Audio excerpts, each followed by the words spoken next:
Hi everyone, I'm Chef Susie with Escoffier Online, and today we're going to be exploring making our own chocolate boxes.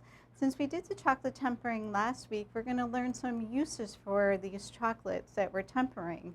So today we're going to be making a chocolate box, all of the pieces, and assembling the box and trimming it up and finishing it as well.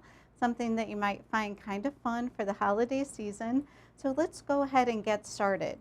So I've got some dark chocolate that I prepared earlier, and there's a few ways that you can make your chocolate boxes. You can spread your chocolate on a tray, and then when it's almost set, you can cut it, or you can actually spread your chocolate on some heavy plastic, this is the way that I'm going to be showing you today, because this is an easy way, especially for when you're beginning. And then when you become a little bit more familiar with working with chocolate, then I suggest trying the other way of cutting the pieces of the box before the chocolate is actually set.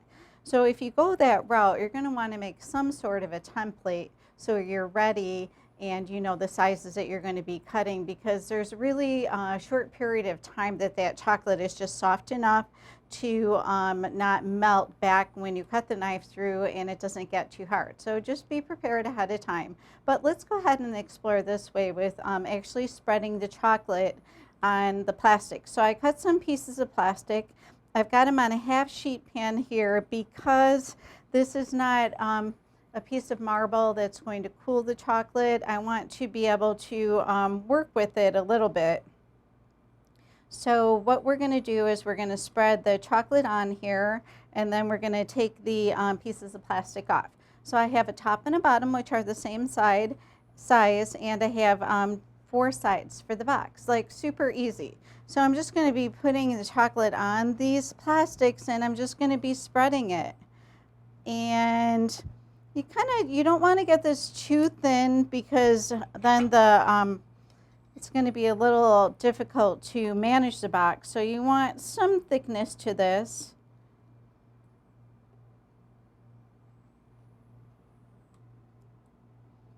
And another reason that I'm spreading this on the tray like this is when it sets up, I'm going to scrape it off and I'm going to be using it again. Okay, so knowing that, I've got my first piece started, either the bottom or the top. I usually save the best piece for the top. Then you're going to just put your little spatula under this plastic, and you can go ahead and you can move it to a clean place on the tray, and then you won't have any of that footing that we are talking about. Okay, so let's go ahead and make I'm going to make some of the sides next. And do we have any questions so far? And like I said, you can just go ahead and scrape this chocolate right off the tray and use it again. Chocolate's expensive, so you want to be mindful when you're using your chocolate. So I've got a little bit of a thickness here. And be mindful, if you're going to try to do this on something that's a little thinner like wax paper, it might curl up on you a little bit. So you need something that's going to kind of hold that chocolate for you. Okay, so is everyone getting the basic technique here?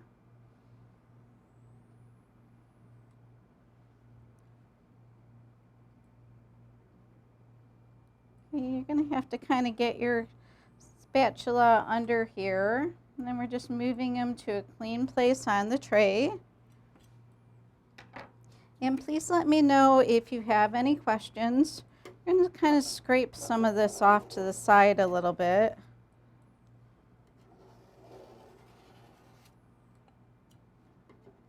And we have a question.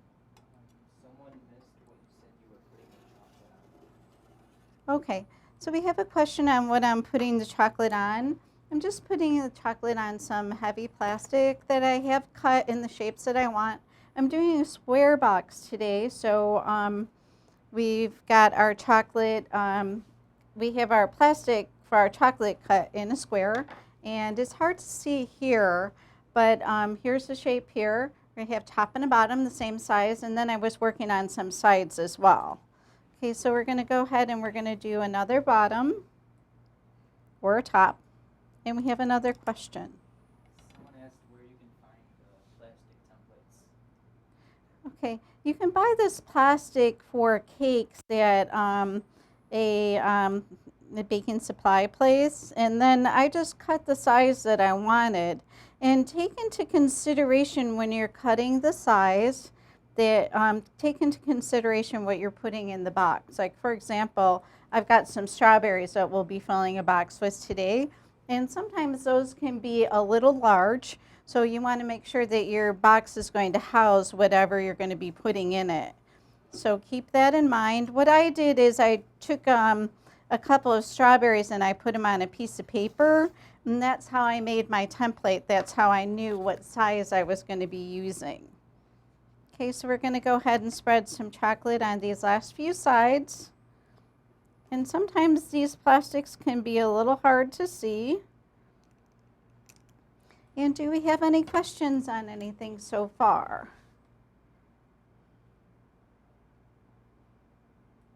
Like I said, I'm just spreading a thick layer over the plastic sheet, and then I'm just setting it aside so it can set up. Sometimes they get a little lost. You got to find them in the chocolate. And you may have some footing that'll come off when you pick up the plastic, and you can also trim this with a sharp knife. Okay, so these are just simple pieces for a small box. Like I said, I've got two bottoms or tops and 4 sides. So we're going to set this aside to set up, and I've got some pieces that I made earlier that we're going to be working on.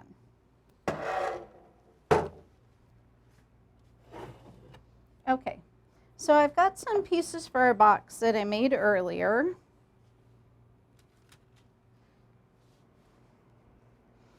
And if your hands have a tendency to be warm, you might want to wear some gloves so you're not getting a lot of fingerprints on this.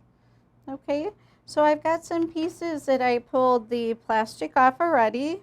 And I'm going to show you quickly how you can easily remove that plastic that I spread the chocolate on. So you're going to kind of want to find the end, and then you just gently pull it off, and it comes off very easily. And do we have any questions on anything? And a lot of times the plastic, if you wash it and dry it really good, you can go ahead and reuse it. So that's something to consider as well. Okay.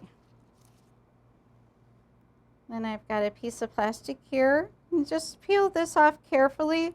If you feel that the chocolate is kind of around the bottom edge a little bit and stuck, just go ahead and kind of jiggle it off carefully, or you can always trim it with a sharp small knife. Just be careful when you're trimming that you're doing just a little bit at a time so you don't kind of get ahead of yourself at all and crack your sides or your bottom. So we're going to go ahead and we're going to assemble our box. Okay. So I've got some chocolate here, and I'm just going to be filling a piping bag. And do we have any questions on anything so far?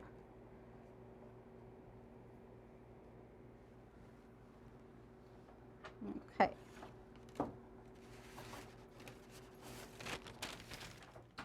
So I'm going to be filling a piping bag with some chocolate, and we're going to use this to secure the sides on the bottom of the box.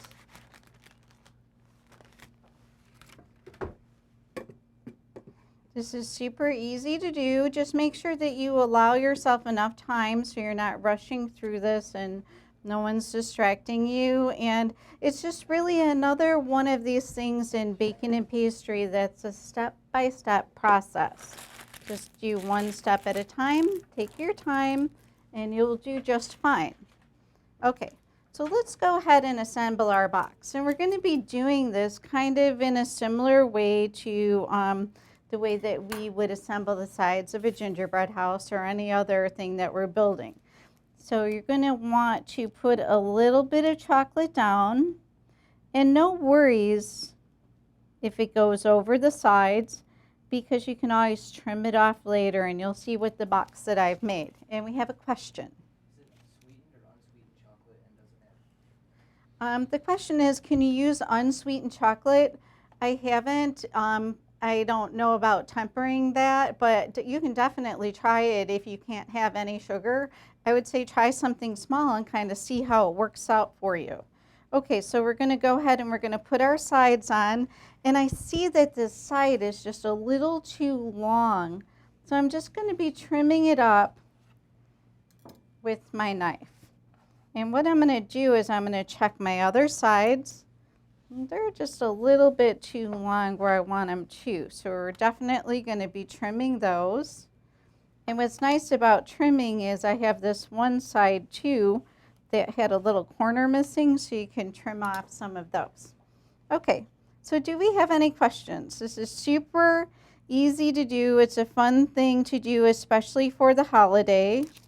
Okay, so I've got my line of chocolate. I put my side on.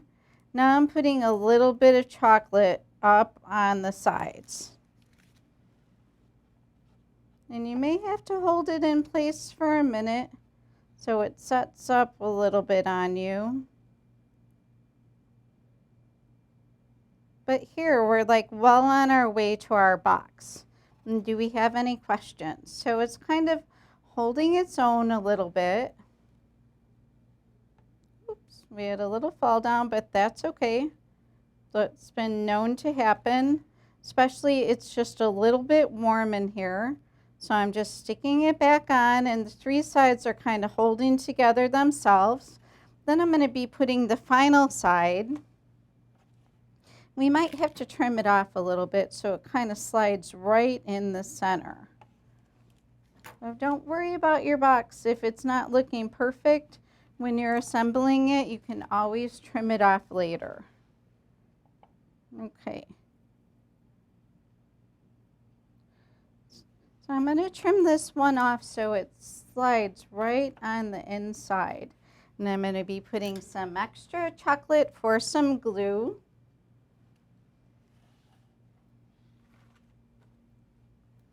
Okay. So here we go. I've got a little bit of extra chocolate. And you can make these boxes in a variety of shapes. You can do rectangle, you can do larger boxes, whatever you like, whatever's going to work out good for you. Okay, sometimes you kind of have to maneuver it in a little bit. Just make sure when you're all done that everything is set, kind of go around like I just did there. And this is our box and it's ready to set. You want to leave it set until it's completely firm, and we have the perfect size top for it to go along with it. Okay, while this box is setting, I've got a box that I was working on earlier, and we're going to show some trimming on the box.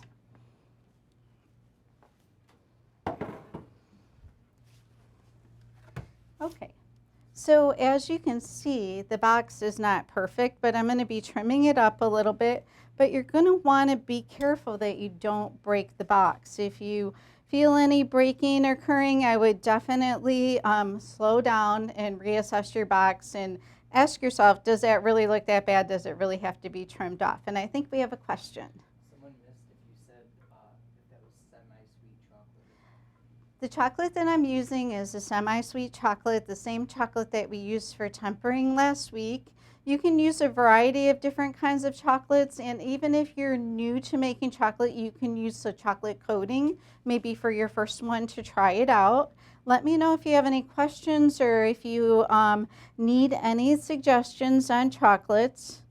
So I'm just going to be trimming with my knife. I think I'm going to grab a shorter, like paring knife, and you're just going to want to be careful when you're trimming this box.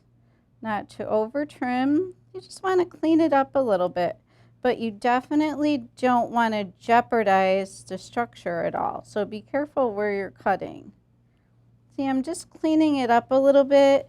And to be honest with you, things that you're seeing, other people are not going to see.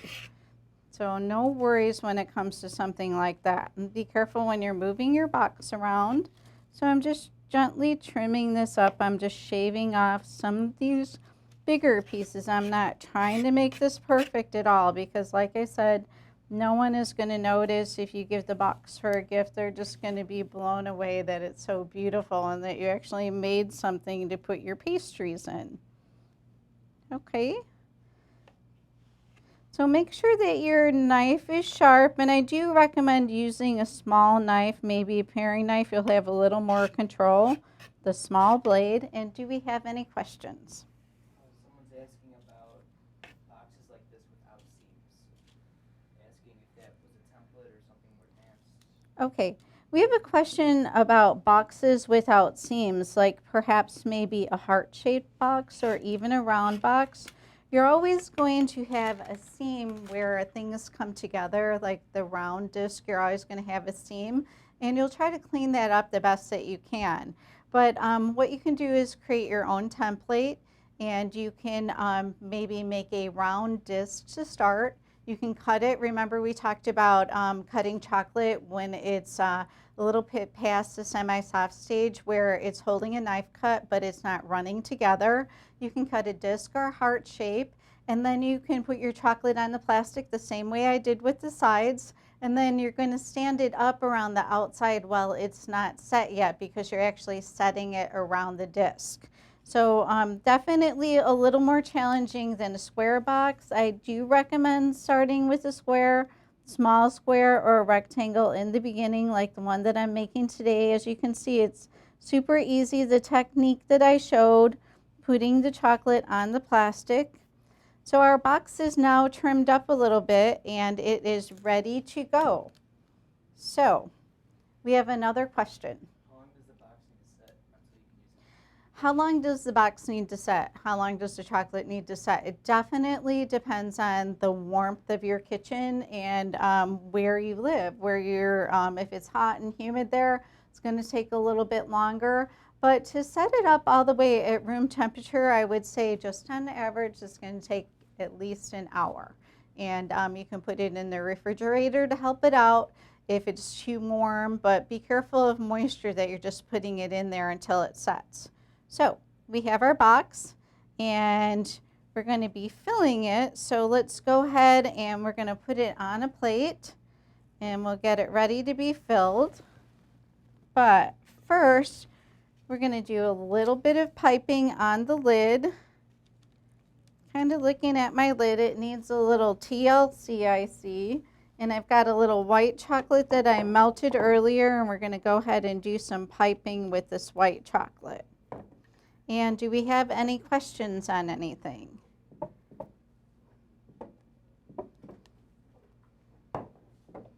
Okay, so I've got some white chocolate that I melted earlier, and it's got a few lumps in it, so I'm just kind of pressing out a few of these lumps because we're going to be putting this in a piping bag, and we don't want any of these lumps to be stuck in the tip of the bag. So do we have any questions on our chocolate box? See how easy they are to do using the technique with the heavy plastic? Please let me know how you're doing, and if you make any chocolate boxes, they're great for filling with a variety of sweets. You can even use the truffles from one of your assignments. Your friends and family will be completely impressed and you will dazzle them with the chocolate box. And like I said, no worries if your box is not perfect. You are the only one that will notice the imperfections, I can guarantee you. Unless it's got 3 sides instead of 4, I really wouldn't worry. You'll be sure to impress with it. So let's go ahead and we'll get our bag filled with a little white chocolate here, and we're just going to do a little bit of piping on our lid. What you can do, some ideas for the lid, you can dust it with some powdered sugar. That'll be super beautiful if you don't want to do any piping or anything like that. You can also even sprinkle some red and green chocolate sprinkles on there for the holiday, and that's nice and colorful, and it's something that's easy to do. But before I do any piping on my lid, I'm going to go ahead and trim this up because I'm seeing some spots on here that I'm not crazy about. And the lid is not going to fit in the box and secure. It's just going to set on top. So no worries if it's not the exact size, it's really just for show and for eating too. Okay, so do we have any questions on anything so far? Because we're really getting ready to finish up our box here.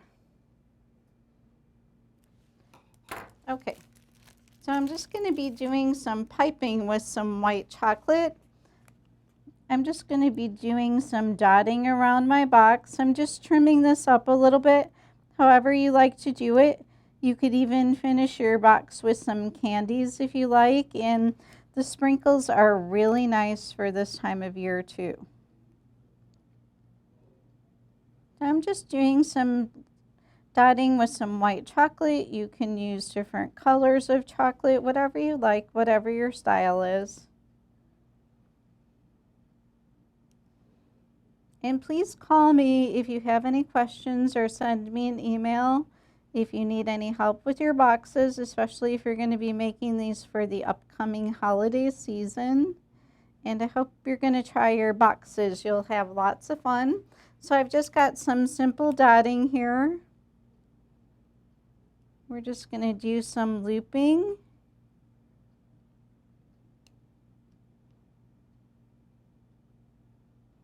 Make a little flower effect for our box. So this just kind of finishes it off in a super simple way. We've got some dark chocolate left. We'll put a little bit in the center. Like I said, you can even just dust this with a little bit of powdered sugar, or you can have some fun with lots of colorful things. So these boxes are pretty much limitless when you learn your techniques. Okay, so we're going to go ahead and we're going to fill our box. And like I said, any imperfections will completely go unnoticed. So I've got some cookies here that I made. Some little almond cookies, kind of nice and poofy. I'm going to use them for a little bit of a base for the bottom of my box. And then I've got some strawberries that I dipped in chocolate. And I've got some fresh strawberries that I'm going to be sliding in here too. These boxes are also great to fill with just plain raspberries. Nice presentation and a really nice little gift. And we have another question. For piping, is it always better to use parchment paper or plastic? The piping, what? Should you always use parchment versus plastic? The question is when you're piping with chocolate, should you always use parchment versus plastic? It's whatever you feel comfortable with. I like to use the parchment because it's a sturdier bag, but definitely if you're not super familiar with making parchment bags, then go ahead and use the plastic. They'll work equally as well, and you can put a tip in either one if you want. I just cut mine straight at the end. So we've got a super cute little box here. I'm putting some chocolate covered strawberries in here too. I don't want to get too high, so I'm going to kind of be putting some of my strawberries in the corners, so our lid is going to fit on our box nicely. Sometimes after you put the lid on, you might have to rearrange just a little bit to make sure that it fits nicely. And we have a super cute little chocolate box filled with some strawberries and some cookies. And you can put the lid on a little offset like this, or you can put it directly on the box. Sometimes I like to put it on where it's a little offset, and this way you can see everything that's on the inside. But this is our chocolate box for today, and thanks for joining me. Please call me, send me an email if you have any questions or if you need any help. Have a great day. Goodbye.